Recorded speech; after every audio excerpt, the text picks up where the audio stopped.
शाजापुर में लोक स्वास्थ्य विभाग के प्रमुख सचिव संदीप यादव के निर्देशन में कलेक्टर रिजू बावना के कुशल नेतृत्व व मार्गदर्शन में जिले में क्रियाशील समस्त स्वास्थ्य टीम सदस्यों की सक्रिय सहभागिता के चलते स्वास्थ्य क्षेत्र की क्रियान्वित शासकीय योजनाओं व कार्यक्रमों में लक्ष्यों को हासिल करने में उपलब्धियों के साथ स्वास्थ्य अभियानों को सफल बनाने में महत्वपूर्ण योगदान दिया जा रहा है।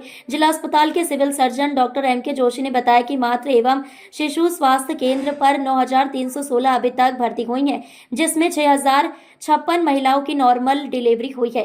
वहीं 1,100 महिलाओं के ऑपरेशन करवाए गए तथा 3,053 गंभीर रूप से पीड़ित हाई रिस्क प्रसूति महिलाओं और 1977 दूसरे जिले व ब्लॉक की महिलाओं का उपचार किया गया तथा 316 अति गंभीर महिलाओं को रेफर किया गया है। स्वास्थ्य क्षेत्र की योजनाओं के क्रियान्वयन के लिए कलेक्टर रिजू बावना बैठक लेकर मैदानी अमले को सक्रियता के साथ पात्र हितग्राहियों को लाभ दिलाने के लिए निर्देश दिए जा रहे हैं। कलेक्टर महोदय के निर्देशानुसार जिला अस्पताल में समस्त जन कल्याणकारी योजनाओं का जो है क्रियान्वयन किया जा रहा है। जो भी मरीज यहाँ पर उपचार के लिए आ रहे हैं उनका विधिवत उपचार किया जा रहा है और अधिक से अधिक सुविधाएं उनको प्रदान की जा करके और अच्छे से अच्छा उपचार उनका किया जा रहा है। यहाँ पर सभी योजनाओं का विस्तृत तरीके से यहाँ पर जो है पालन किया जा रहा है और मरीजों को फायदा दिलाया जा रहा है। सर, किस तरह के आंकड़े आए हैं इस वर्ष में? अगर हम मातृ शिशु स्वास्थ्य केंद्र का अगर देखें तो कुल मिलाकर के 9,316 मरीज हमारे पास में यहाँ पर जो है मातृ रोग से संबंधित मरीज भर्ती किए गए हैं और उनमें से कुल मिलाकर के 6,056 मरीजों का प्रसव यहाँ पर करवाया गया है। इस प्रसव संख्या में से 1,100 प्रसव ऑपरेशन के द्वारा संपादित करवाए गए हैं।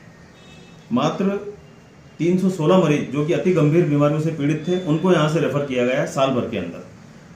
इसी अवधि में 1,977 मरीज जो कि अति गंभीर बीमारियों से पीड़ित थे प्रसव हेतु हमारे यहाँ आए विभिन्न जिलों से और विभिन्न ब्लॉक से। उनका प्रसव हमने नॉर्मल या ऑपरेशन के द्वारा करवाया है। इस तरह से हम यहाँ पर काफ़ी अच्छा कार्य हम अपनी टीम के द्वारा करवा रहे हैं और आगे भी हम चाहते हैं कि कलेक्टर महोदय का मार्गदर्शन बना रहे और उनके मार्गदर्शन में हम अच्छे से अच्छा कार्य यहाँ पर संपादित करते रहे।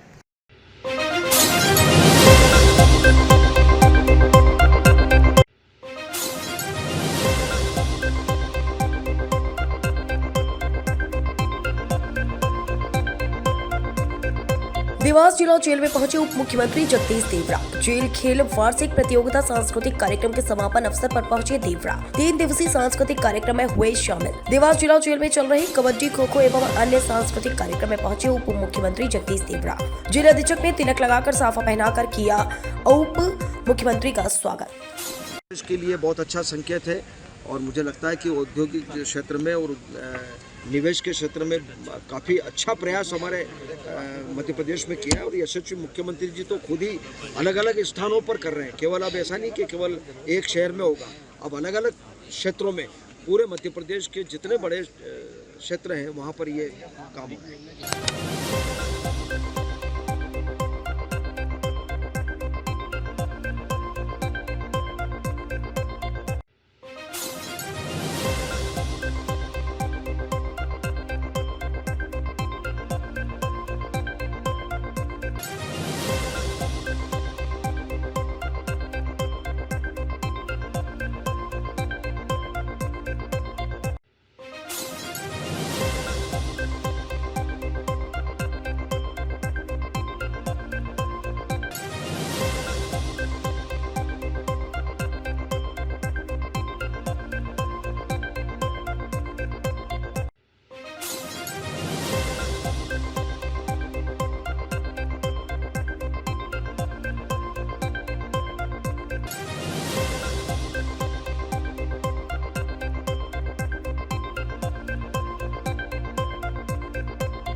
लंबे इंतजार के बाद धार भाजपा जिलाध्यक्ष की घोषणा हुई। नीलेश भारती को शहरी और चंचल पाटीदार को ग्रामीण जिलाध्यक्ष बनाया गया। जिलाध्यक्ष बनने के बाद दोनों पहली बार भाजपा कार्यालय पहुंचे, जहां कार्यकर्ताओं ने गर्मजोशी से जमकर स्वागत किया। इस दौरान नवनियुक्त जिलाध्यक्ष नीलेश भारती ने मीडिया से बात करते हुए कहा कि शहरी और ग्रामीण दोनों जिलाध्यक्ष आपसी सामंजस्य से पार्टी के लिए काम करेंगे और एक आम कार्यकर्ता से लेकर पदाधिकारियों तक सभी को साथ में लेकर चलेंगे। ये रहेगी कि जिस प्रकार से बताया गया कि भारतीय जनता पार्टी के बारे में ये माना जाता है कि पार्टी विद द डिफरेंस, ये शांति काल में भी पसीना बहाना, मतलब सामान्य स्थिति में भी अपने कार्यकर्ताओं को चार्ज करते रहना, अपनी कार्य पद्धति के माध्यम से कार्यकर्ताओं को हर कार्यकर्ता के लिए काम और हर काम के लिए कार्यकर्ता, इस भाव से जब भारतीय जनता पार्टी काम करती है तो क्षेत्र के लिए भी अपने काम को किस प्रकार नीचे पहुंचाना, इसकी पार्टी चिंता करती है। जैसे अटल बिहारी वाजपेयी की सरकार थी तो उनने छोटे राज्य की कल्पना की थी, ठीक इसी प्रकार छोटे जिले की कल्पना भी हम मध्य प्रदेश में करते हैं। हमारे कालांतर में जिले भी बने हैं। इसी प्रकार धार में हमारा जिला बहुत बड़ा है, क्षेत्रफल की दृष्टि से बहुत बड़ा है, निमाड़ क्षेत्र है, इसमें ट्राइबल क्षेत्र है, सामान्य भी है, सब प्रकार से वो घुला मिला जिला, औद्योगिक क्षेत्र भी है हमारे जिले में। तो इसको दो भागों में बांट करके मूल उद्देश्य दो प्रकार का है। एक तो व्यावहारिक पक्ष है इसका कि नीचे काम करने में जैसा बताया कि असुविधा होती है। दही का जो क्षेत्र है वो जिला केंद्र पे जब आता है तो 200-250 किलोमीटर की उसकी दूरी पड़ती है और कई मजरे, टोले और खलिए ऐसे हैं कि जहाँ से उसको आने में व्यावहारिक दिक्कत आती है। एक तो ये कारण है। दूसरा, भारतीय जनता पार्टी के नाते अपने काम का विस्तार करने के लिए हम बूथ स्तर तक गए हैं। हम और नीचे जा करके हमारे काम को बांट के, क्षेत्र बांट के, ज़्यादा क्षेत्र हम जब छोटा करेंगे तो हमारी इकाइयाँ में जो काम करने वाले कार्यकर्ता हैं वो ज़्यादा से ज़्यादा कार्यकर्ताओं को काम मिलेगा और वो नीचे काम करने के लिए जाएंगे, जिससे हमारी पार्टी का भी विस्तार होगा। तो व्यावहारिक प्लस भारतीय जनता पार्टी का काम, दोनों हमारा विजन है और हम दोनों भाई मिल करके इसको काम करेंगे। अस्पताल के वार्ड बॉय ने चुरा लिए लाखों रुपए। सीसीटीवी के आधार पर पुलिस के हत्थे चढ़ा आरोपी। बीएनपी थाना अंतर्गत अमलतास अस्पताल में 23,70,000 की चोरी। आरोपी को पुलिस ने किया 8 घंटे में गिरफ्तार। आरोपी आकाश अग्रवाल को कोटा राजस्थान से पकड़ा। अस्पताल के अंदर काम करने वाले कर्मचारी ने ही दिया था घटना को अंजाम। कुल 23,40,000 रुपए का मसरूका जब्त। एडिशनल एसपी जयवीर भदौरिया ने किया प्रेस कॉन्फ्रेंस कर खुलासा। आरोपी से पूछताछ जारी। बड़ी सफलता मिली सर। बीएनपी थाना क्षेत्र में अमलतास हॉस्पिटल में एक बड़ी नकदजन की वारदात हुई थी, जिसमें कि एक बड़ी राशि जाने का पता लगा था। तत्कालीन पुलिस ने इसमें टीम गठित की गई।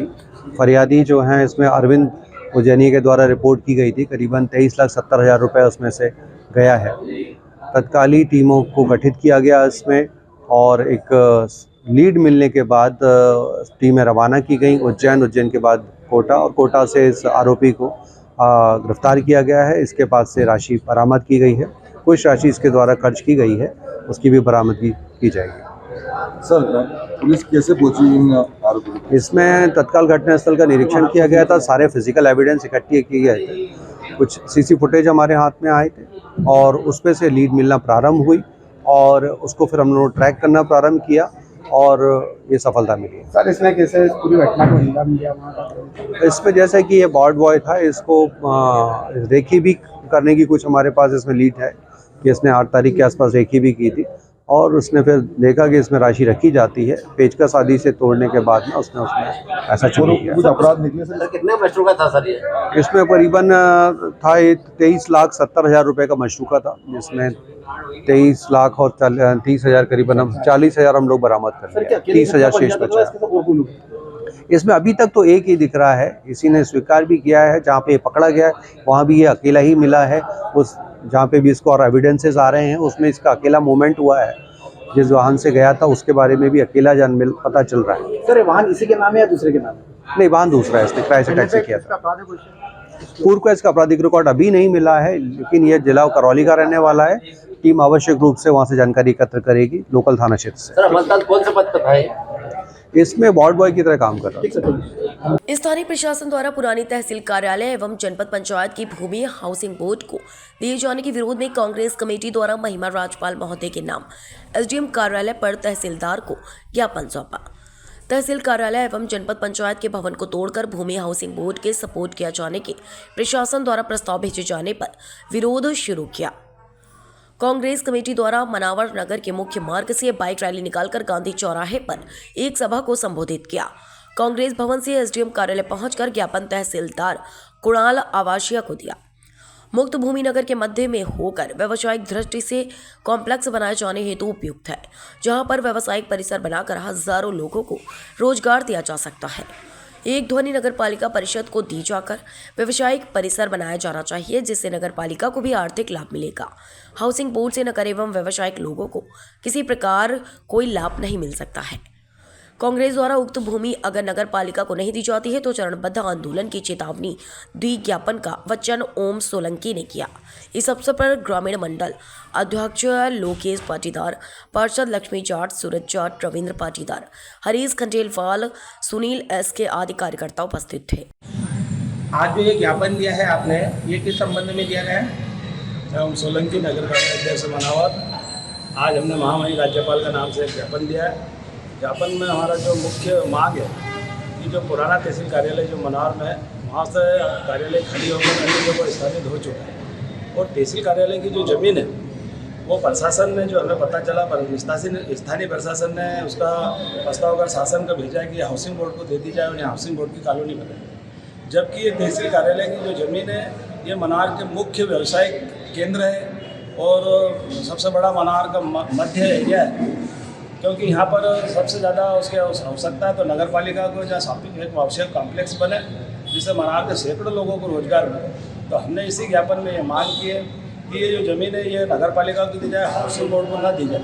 और जो प्रस्ताव भेजा उसका कांग्रेस पार्टी बहुत विरोध करती है और ये ज़मीन नगर पालिका दे, जिससे नगर पालिका शॉपिंग व्यवसाय कॉम्प्लेक्स बनाए और जिससे सैकड़ों परिवारों को इसका लाभ मिले और लोगों को रोजगार मिले। आपका नाम और पद? ओम सोलंकी, नगर कांग्रेस अध्यक्ष मनावत। नगर कांग्रेस अध्यक्ष मनावत। आज कांग्रेस पार्टी के द्वारा अभी जो हमें जो सूचना मिली थी कि प्रशासन ने जो तहसील कार्यालय, पुरानी तहसील कार्यालय की जो जमीन है वो हाउसिंग बोर्ड को देने का प्रस्ताव किया था। हमने उसके विरोध स्वरूप ज्ञापन महामहिम राज्यपाल का नाम से किया है और मांग की है कि ये पुरानी तहसील की जो ज़मीन है ये नगर के मध्य पर व्यावसायिक क्षेत्र, मनार का मुख्य क्षेत्र है, व्यावसायिक क्षेत्र है, इसलिए ज़मीन नगर पालिका परिषद को मनार को देना चाहिए, जिससे यहाँ पर शॉपिंग कॉम्प्लेक्स, व्यावसायिक कॉम्प्लेक्स बने और नगर के कई सैकड़ों बेरोजगार लोगों को रोजगार मिले। और इसी बात को हमने महामहिम के हमारा ज्ञापन में लिखा है कि ये करने से यहाँ लोगों को फायदा होगा। और अगर हमारी मांग को नहीं मानी तो नगर कांग्रेस कमेटी आने वाले दिनों में धरना प्रदर्शन देगी, नगर बंद कराएगी, चक्का जाम कराएगी, जिसकी समस्त जवाबदारी शासन प्रशासन की रहेगी।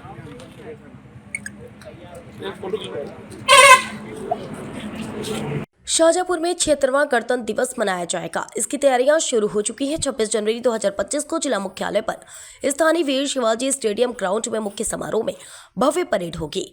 गणतंत्र दिवस परेड की रिहर्सल के लिए पुलिस प्रशासन द्वारा एसपी यशपाल राजपूत के निर्देशन में तैयारियां स्थानीय स्टेडियम ग्राउंड में प्रतिदिन की जा रही है। पुलिसकर्मी, जवान, एनसीसी व स्कूल तथा कॉलेज के छात्र छात्राएं ताल से ताल मिलाते नजर आ रहे हैं। 26 जनवरी 2025 को अपना 76वां गणतंत्र दिवस मनाने जा रहा है। गणतंत्र दिवस इसी दिन 1950 को संविधान लागू होने के उपलक्ष्य में मनाया जाता है। गणतंत्र दिवस की परेड ध्वजारोहण के पास शुरू हो जाती है। इसको लेकर परेड की तैयारियां की जा रही है। इस दौरान आरआई व सूबेदार सीमा मौर्य तथा दीपिका डावर परेड रिहर्सल के लिए समझाइश ग्राउंड पर दे रहे हैं।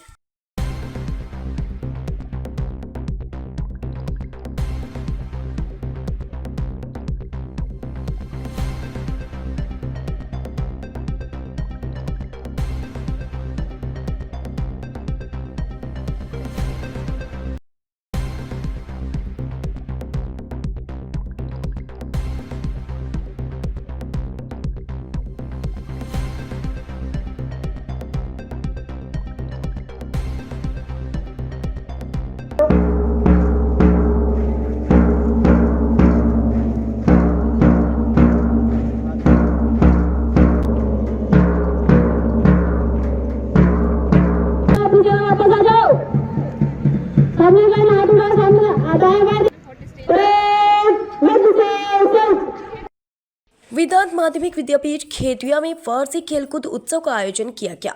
खेतिया संस्था के प्रधानाचार्य छोटूलाल सोनी ने विद्यार्थियों को खेलकूद का महत्व बताते हुए कहा कि खेल केवल जीत और हार के लिए नहीं खेले जाते, इनका मूल उद्देश्य शारीरिक, मानसिक व बौद्धिक विकास करना होता है। इसके माध्यम से विद्यार्थी खेल भावना सीखता है। इस खेल उत्सव में कक्षा नर्सरी से 8वीं तक विद्यार्थियों ने भाग लेकर मुख्य खेल चेयर रेस, नींबू बांधा दौड़, रिंग बॉल, बलून रेस, थैला दौड़, कलश सज्जा, चित्रकला, स्मरण शक्ति परीक्षण आदि का आयोजन कर विजेताओं का चयन किया गया।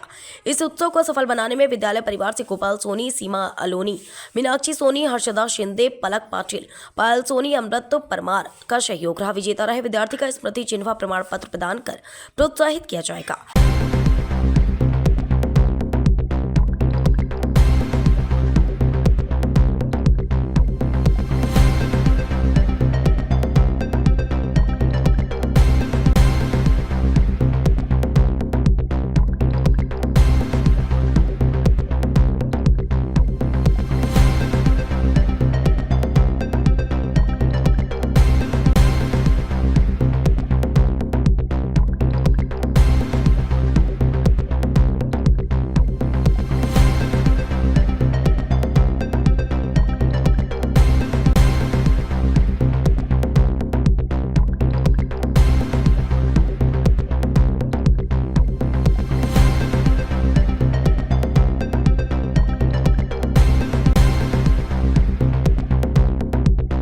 आपको बता दें, इस वक्त की बड़ी खबर ग्वालियर से आ रही है। परिवहन विभाग के पूर्व आरक्षक सौरभ शर्मा मामला। ग्वालियर में ईडी की एक बार फिर से रेड। के अरोरा के आवास पर टीम के द्वारा रेड। विनय हासवानी के बिजनेस पार्टनर हैं के अरोरा। पंजीयन विभाग के रिटायर्ड सीनियर सब रजिस्ट्रार हैं के अरोरा। ग्वालियर के मुरार के सीपी कॉलोनी स्थित आवास पर चल रही रेड की कार्यवाही। अरोरा दंपति घर से गायब बताए जा रहे हैं। घर में सिर्फ किराएदार मौजूद। सुबह तड़के से ईडी की 6 सदस्यीय दल की छापेमार कार्रवाई जारी है। करोड़ों की संपत्ति के खुलासे की संभावना जताई जा रही है। सौरभ शर्मा के लिए करोड़ों की बेनामी संपत्ति खरीदी जाने की आशंका जताई जा रही है। टीम में 6 सदस्यीय दल सहित सीआरपीएफ के जवान सहित लोकल पुलिस मौजूद।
इंदौर के खजराना गणेश मंदिर पर शुक्रवार से 3 दिवसीय तिल चतुर्थी मेले का आयोजन शुरू हुआ, जिसमें कलेक्टर, नगर निगम आयुक्त सहित कई अधिकारी शामिल हुए, जिन्होंने भगवान का दर्शन कर पूजन अर्चन किया।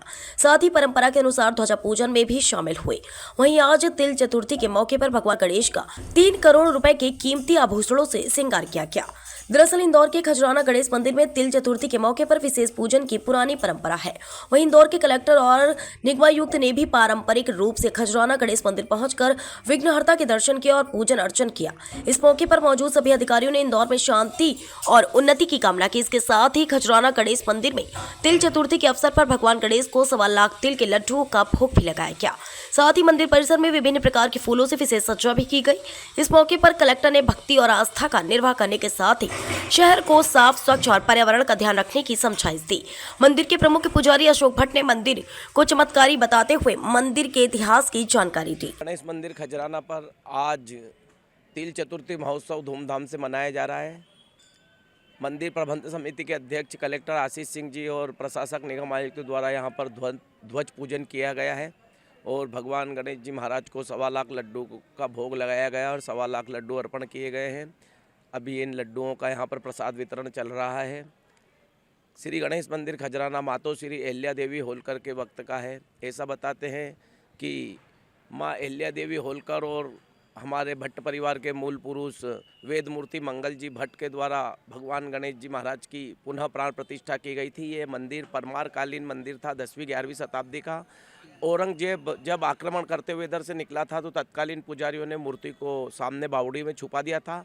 कालांतर में वेद मूर्ति मंगल जी भट्ट को स्वप्न दिया और ये चमत्कारिक मूर्ति फिर यहाँ से निकाली गई, जो सभी श्रद्धालुओं की मनोकामनाएं पूर्ण कर रही है। तिल चतुर्थी का दिन भगवान खजराना गणेश जी की पुनः प्राण प्रतिष्ठा का दिन है और कालांतर से ही माँ अहिल्या देवी होलकर के वक्त से ही एक दिवसीय यहाँ पर मेला भरता था और अब धीरे धीरे यह 3 दिवसीय मेला यहाँ पर आयोजित होता है। और आगे अब मंदिर प्रबंध समिति की ऐसी इच्छा है कि यह माघवदी तिल चतुर्थी मेला जो है अगले वर्ष से 1 माह का यहाँ पर खजराना गणेश मंदिर में पूरे 1 माह तक तिल चतुर्थी मेला लगेगा। खजराना गणेश मंदिर में आज तिल चतुर्थी पर्व पर यहाँ पर ध्वजा पूजन का सौभाग्य प्राप्त हुआ। आज के इस शुभ अवसर पर मैं सभी इंदौर वासियों को बहुत बहुत शुभकामनाएं देता हूं, बधाई देता हूं। और आज के दिन का बड़ा ही विशेष महत्व है। ऐसा कहा जाता है आज के ही दिन अहिल्या माता ने जो ये मंदिर हम लोग देख रहे हैं यहाँ पर प्राण प्रतिष्ठा करी थी और उसी के उपलक्ष्य में तब से तिल चतुर्थी का ये महोत्सव यहाँ पर मनाया जाता है। ध्वजा पूजन होती है, यहाँ पर मेला भी 3 दिवस का लगता है। एक बार पुनः मैं सभी को बहुत बहुत शुभकामनाएं देता हूं और हमारी तरफ से जितनी भी तैयारियां होती थी उससे और अधिक बढ़कर इस बार तैयारियां करी गई हैं, जिससे कि बहुत धूमधाम से और भव्य तरीके से ये त्यौहार इस मंदिर में मनाया जा सके।